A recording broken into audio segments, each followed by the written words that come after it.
Tapi pembicaraan dan komunikasi itu biasa, harus terus dilakukan pembicaraan, tapi bahwa siapa mau siapa ya kita belum tahu hasilnya. Komunikasi dengan siapa Gus? Belum. Kita membuka komunikasi dengan semuanya. Gus, kan Pak Ganjar sempat ke Jawa Timur juga ya? Ya, saya nggak sempat ketemu, tapi sempat ke pengasuh pondok pesantren kami di Kiai Abdus Salam, dan memang ada kedekatan lah dengan Pak Ganjar.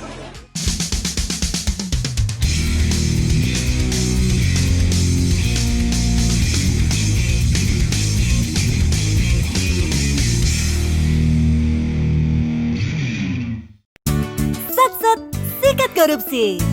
Lanjutkan. Isu bahwa akan ada koalisi Ganjar dan Anies nanti di putaran kedua makin kencang dihembuskan oleh pendukung Prabowo. Sebenarnya dalam hati saya ketawa dengar isu itu, tapi sekaligus bahagia. Kenapa saya bahagia? Dengan isu yang mereka hembuskan akan ada koalisi Ganjar dan Anies itu berarti mengkonfirmasi prediksi saya bahwa Pilpres 2024 ini tidak akan berlangsung satu putaran seperti yang mereka propagandakan. Pilpres akan berlangsung 2 putaran. Surveinya Prabowo sebenarnya udah mentok dan tidak akan pernah mencapai 50% dan stagnan di angka survei 40%-an. Dengan begitu, mau nggak mau Prabowo harus bersiap-siap masuk putaran kedua Pilpres yang jelas akan merugikan dia karena potensi kalahnya itu sangat besar. Ketakutan terbesar Prabowo, Jokowi, dan Istana adalah bergabungnya koalisi Ganjar dan Anies di putaran kedua. Dan ini mirip Pilgub DKI tahun 2017. Waktu Ahok ada di posisi puncak survei, tapi hasil pemilihannya itu tidak bulat di angka 50%. AHY kemudian tersungkur dan akhirnya pendukung AHY gabung dengan Anies yang sejak awal selalu ada di nomor buncit hasil survei. Kenapa pendukungnya AHY bisa gabung dengan Anies waktu itu? Karena mereka punya musuh bersama, yaitu Ahok. Dan konsep koalisinya memang asal bukan Ahok pada waktu itu yang menyatukan mereka semua. Dan kita tahu Ahok yang selalu merajai survei akhirnya tumbang dikalahkan oleh Anies Baswedan. Situasi yang mirip Pilgub DKI 2017 sepertinya terjadi lagi sekarang. Jadi dejavu saya. Tagar asal bukan Prabowo itu berkumandang menyatukan banyak orang. Sebenarnya sih menurut saya yang menyatukan banyak orang antara pendukung 01 dan 03 itu justru bukan karena ingin melawan Prabowo, tetapi ingin melawan Jokowi. Ketidaknetralan Jokowi sebagai presiden yang mulai dia tunjukkan saat Mahkamah Konstitusi dimainkan membuat banyak orang semakin muak. Apalagi semakin kesini pemerintah semakin terlihat berpihak lewat pembagian bansos, pengerahan aparat, pemanggilan kepala desa, dan banyak lagi cerita. Posisi Gibran sebagai anak Jokowi itu yang dulu diharapkan mendongkrak suara Prabowo justru menjadi bandul pemberat sehingga suara Prabowo nggak naik-naik seperti yang diharapkan. Dan yang ditakutkan oleh Prabowo dan Jokowi justru bukan Anies yang masuk putaran kedua, tetapi Ganjar. Kenapa mereka takut kalau Ganjar masuk putaran kedua? Karena karakter pendukung Ganjar dengan pendukung Prabowo yang sekarang banyak diisi oleh pendukung Jokowi itu sama-sama nasionalis. Dan ini berbahaya buat Prabowo karena akan terjadi pembelahan pendukung yang sangat besar di kedua paslon. Dan semakin berbahaya jika kelompok agamis yang sebelumnya mendukung Anies akan gabung juga ke Ganjar. Karena sejak dulu, sejak Pilpres 2014 dan 2019, mereka ini memang bukan pendukung Prabowo, tetapi para pembenci Jokowi.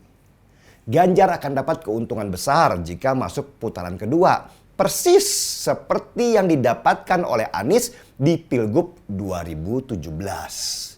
Inilah yang ditakutkan oleh Prabowo dan Jokowi. Sedangkan kalau Anies yang masuk putaran kedua melawan Prabowo, kerja mereka akan enteng.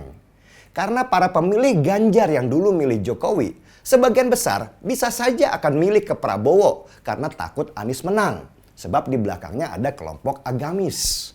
Dengan isu radikalisme saja cukup menghancurkan nama Anies.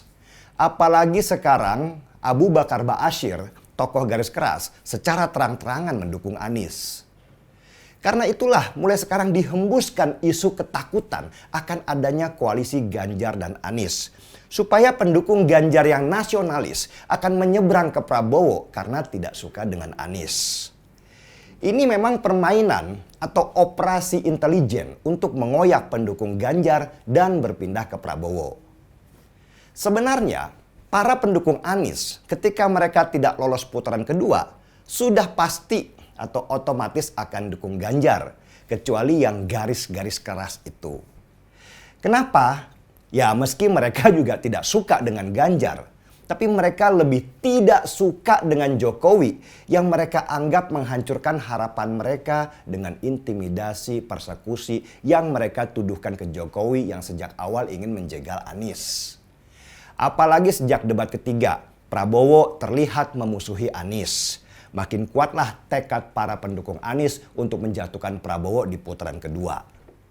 Oh ya, yang dimaksud pendukung Anies akan pindah mendukung Ganjar itu bukan yang PKS, 212, FPI atau HTI ya.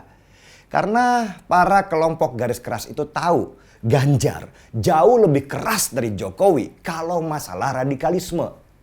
Tetapi yang dari PKB, yang dari Nasdem, ini dua partai yang punya potensi untuk mendukung Ganjar di putaran kedua. Mereka akan all out untuk mengalahkan Prabowo karena ketidaksukaan mereka pada Jokowi yang semakin membesar hari demi hari. Sedangkan yang garis keras itu hanya sebagai bonus tambahan saja. Inilah yang membuat istana sekarang panik. Bahaya buat mereka kalau masuk putaran kedua dan Ganjar akan berhadapan dengan Prabowo. Bisa-bisa suara Prabowo tergerus habis. Karena itulah pembagian bansos-bansos semakin dimasifkan dan propaganda pemilu satu putaran pun semakin digaungkan. Buat saya sih ukurannya jelas. Semakin sering Jokowi turun ke daerah-daerah dan bagi-bagi bansos, maka itu tanda beliau semakin panik dan berusaha bantu Prabowo supaya menang. Itu logika berpikir sederhananya aja. Jadi buat kalian, para pendukung Ganjar, gak usah termakan propaganda kubu lawan. Fokus saja, loloskan Ganjar dan Mahfud di putaran kedua. Dan di putaran kedua itu nanti barulah kita keluarkan jurus pamungkas biar mereka bisa rasakan apa artinya kalau rakyat yang bergerak. Putaran kedua kita mainkan sama-sama. Angkat cangkir kopinya, wahai para idealis yang tidak ingin negeri ini dirusak demokrasinya.